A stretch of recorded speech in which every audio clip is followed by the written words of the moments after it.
Handel arrived in London as a celebrity, really. He was Europe's most famous composer. In fact, he'd been invited to visit London specifically to write an Italian opera for the London stage. And almost as soon as he arrived, he also received royal commissions. Handel moved into this house in Brook Street in 1723 and lived here for the rest of his life.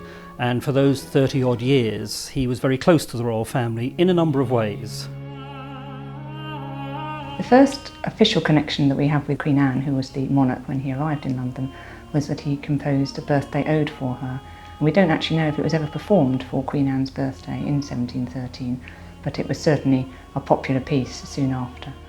1714 represented an absolutely critical year for the British monarchy. Queen Anne died in 1714 childless, which meant that an heir to the throne had to be found. When George I became King of England, it was really important for him to establish the Hanoverian line, which meant a certain amount of public ceremony. And really, in a sense, Handel was chosen to create the soundtrack to the dynasty. Handel had a huge advantage when King George I came to the throne because Handel had been employed by him when he was the Elector of Hanover. Handel had no official position at court. He had a pension, which was granted him originally by Queen Anne and which continued with George I. The king wasn't very popular, so to raise his profile with the public, the Mortar music was written and they had this water party going down the Thames.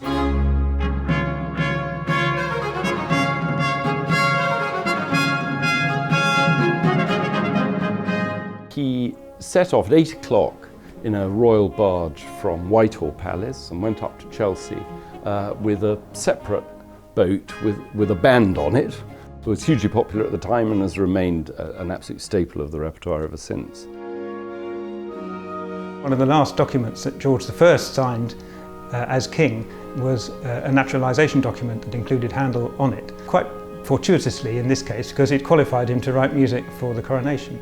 Zadok the Priest is one of 4 coronation anthems that Handel composed for the coronation of George II in 1727. At the time that George I died, it was expected that William Croft, who was the Master of the Chapel Royal, would have been the person to write the music. However, he died soon after the king as well, and while they were looking for a new person to appoint to the job, they got on and asked Handel to write the music. Zadok the Priest has been heard at every coronation since George II's. There's every reason to think that it will continue to be heard at every coronation. I think Handel was inspired to write such extraordinary music simply by the occasion. He had the kind of forces that gave him the opportunity to write music of that kind of splendour and majesty.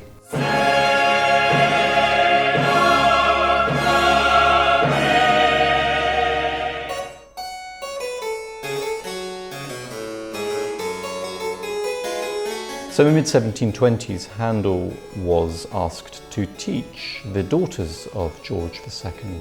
And I think this role he continued in an informal capacity for many years. It was a good way of him keeping in with the royal family and perhaps ensuring patronage. He didn't like giving music lessons, but was prepared to do it for Princess Anne, who was such an exceptional harpsichord player. The suite I'm performing is written for Princess Louisa. They are very conservative works. The music harks back to early German composers in many respects in terms of figuration. They really distill the essence of a suite down to the 4 traditional movements.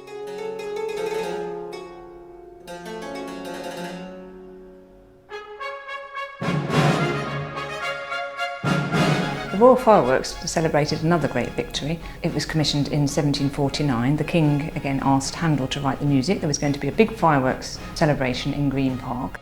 It has an overture and then a sequence of rather loosely connected sequence of movements. They have a rather French flavour to them. Some of them even have French titles like La Paix, the peace, and La Réjouissance, rejoicing. The performance which had the most impact was the dress rehearsal which took place at Vauxhall Gardens.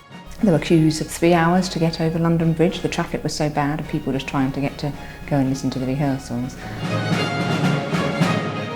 The fireworks music was Handel's last public commission from the royal family. He lived on for another 10 years, but it was in the last 10 years that he really became more of a philanthropist and probably had built his career, had achieved his status, and really didn't need to create any more of these events for the royal family.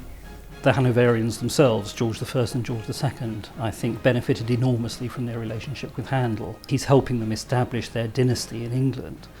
But for Handel too, this music that he wrote for these major state occasions really cemented his name in the history of music.